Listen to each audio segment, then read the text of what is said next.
এবার গরমকে পিছনে ফেলে তীব্র গতিতে এগিয়ে আসছে ভারী বৃষ্টি। গত কয়েকদিন ধরে অসাদিশা গরম থাকলেও আবারও কিন্তু কালো মেঘ ঘনিয়ে আসছে বাংলার বুকে। কিন্তু ঠিক কোন এলাকায় কালো মেঘ ঘনিয়ে আসবে এবং কোন দিকেই বা ভারী বৃষ্টি হবে তা নিয়ে এই ভিডিওতে আপনাদেরকে বিস্তারিতভাবে জানিয়ে দেব। আপনি ভিডিওটি অবশ্যই শেষ পর্যন্ত দেখবেন।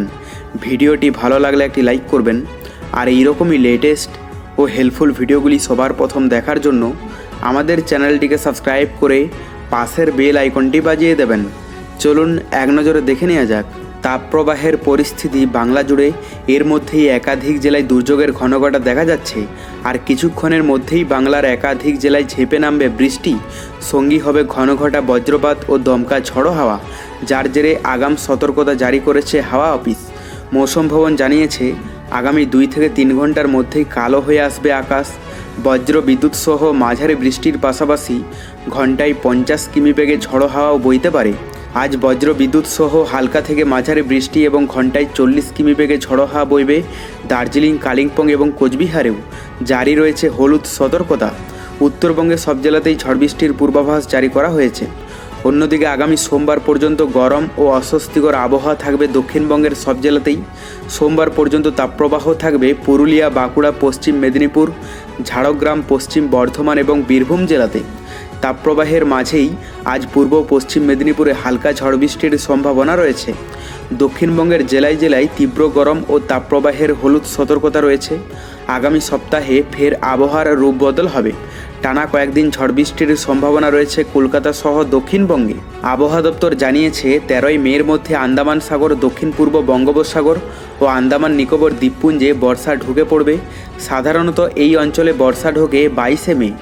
গত বছর তা এসেছিল 19শে মে, তবে এবার আরও আগে বর্ষা ঢুকে পড়বে। এদিকে আবার রাজস্থান, মধ্যপ্রদেশ ও তামিলনাড়ুতে 3টি ঘূর্ণাবর্ত সক্রিয় রয়েছে। অসম ও বাংলাদেশের উপর রয়েছে 2টি ঘূর্ণাবর্ত। দক্ষিণ পূর্ব বঙ্গোপসাগর এবং দক্ষিণ আন্দামান সাগর সংলগ্ন এলাকাতেও একটি সক্রিয় ঘূর্ণাবর্ত দেখা যাচ্ছে। এর পাশাপাশি পশ্চিমী ঝঞ্ঝা সক্রিয় রয়েছে উত্তর পশ্চিম ভারতের বেশ কিছু রাজ্যে। নিম্নচাপ অক্ষরেখা বিস্তৃত রয়েছে রাজস্থান থেকে মধ্যপ্রদেশ এবং উত্তরপ্রদেশ থেকে কর্ণাটক পর্যন্ত।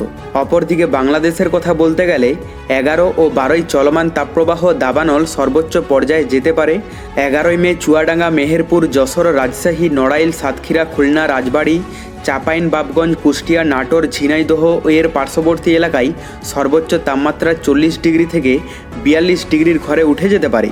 সেই সঙ্গে বাগেরহাট, পিরোজপুর, বরিশাল, ফরিদপুর, মানিকগঞ্জ, গাজীপুর, ঢাকা, পাবনা, বগুড়া ও এর পার্শ্ববর্তী এলাকায় সর্বোচ্চ তাপমাত্রা 40 ডিগ্রি সেলসিয়াসের আশেপাশে উঠে যাবে ও দেশের প্রায় সকল এলাকায় যথেষ্ট গরম পড়বার সম্ভাবনা আছে।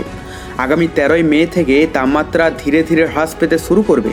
তবে পরবর্তীতে কোন এলাকাগুলিতে ভারী বৃষ্টি অ্যাটাক করবে জানতে হলে আমাদের চ্যানেলটিকে সাবস্ক্রাইব করে রাখতে ভুলবেন না। আর ভিডিওটি প্রচুর পরিমাণে আপনার ফ্রেন্ডসদেরকে শেয়ার করে তাদেরকেও দেখার সুযোগ করে দেবেন। Bye bye guys.